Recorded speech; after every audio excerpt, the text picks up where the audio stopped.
Hi everyone. We're not looking at all of these today, but today we are looking at idioms. Read this introduction in your mind as I read it out loud. English, like all languages, is full of odd expressions and old sayings.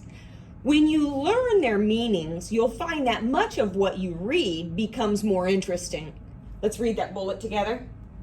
An idiom is a common saying with a meaning different from that of its individual words. The example, Ivan looked at the wobbly wheel on my bike. That will be a piece of cake to fix, he said. And then we can see the meaning is very easy. We substitute it in and see that substitute the meaning in to make sure it makes sense and goes with the good clues. That will be very easy to fix. Great job on that. Have you ever been in hot water? When you hear these words, you might think about taking a bath, or you might think about being in trouble. Phrases in English sometimes have more than one meaning. Here's another example. The idiom up to my ears means very busy with. I was up to my ears in homework when my friend called me last night.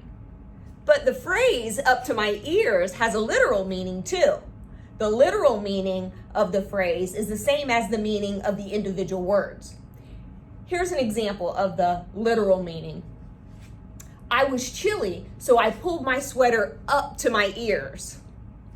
While we're looking at these next examples, if the literal meaning of the phrase doesn't make sense, use context clues to help you understand what the word might mean. Let's take a look. Read in your mind as I read out loud.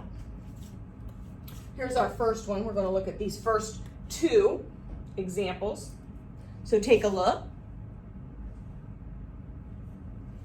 Read it in your mind while I read it out loud. So I said, my mom will fly off the handle if I'm on the phone and not studying. So the first thing we want to do, we're going to do this first one together. We're going to find the clues. The clues here, here's the big clue.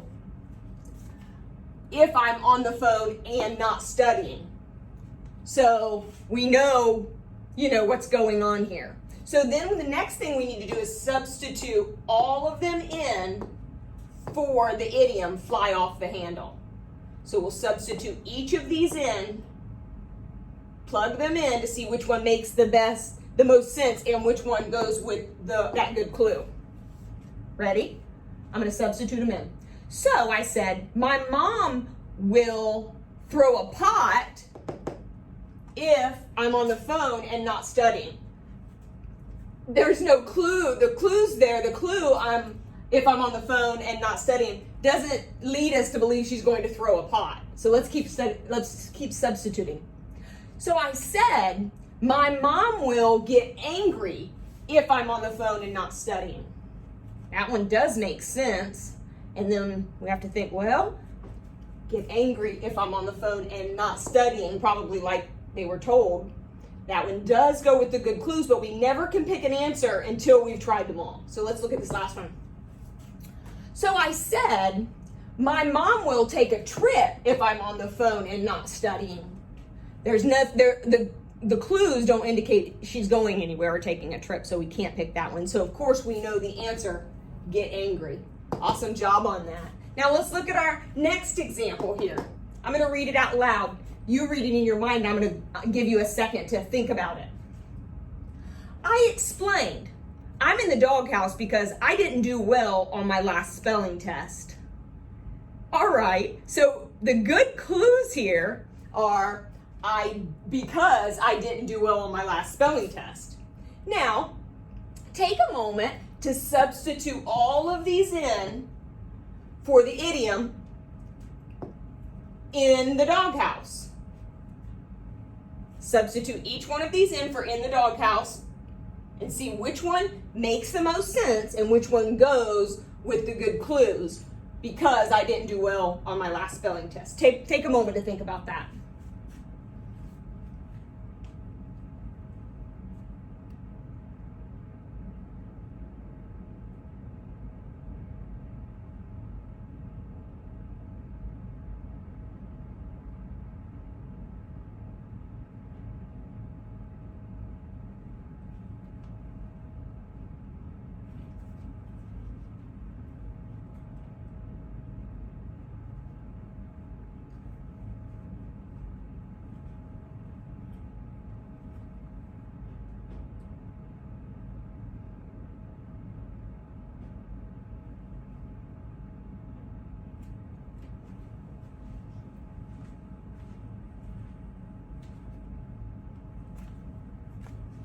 Did you figure it out? Did you figure out the answer? Which one did you choose? If you chose in trouble, you are correct. Great job. Let's look at that. Let's look at that. Take a look again. I explained I'm in the doghouse because I didn't do well on my last spelling test. So we need to substitute. I explained I'm in trouble because I didn't do well on my last spelling test. Well, that makes sense, and it goes with the good clues because I didn't do well on my last spelling test. So that sounds like the right answer, but we never can pick an answer until we've looked at all of the answers. So let's substitute the second answer. I explained I'm sitting in a doghouse because I didn't do well on my last spelling test. Okay, now, because you didn't do well on your last spelling test, it wouldn't mean you would be out sitting in a doghouse, sitting out in an actual doghouse. So that one is not the best answer. Let's look at the third one. I explained I'm playing with the dog because I didn't do well on my last spelling test. That doesn't make sense, and it definitely doesn't go with the good clues that we found. So awesome job on that if you picked in trouble. Great job.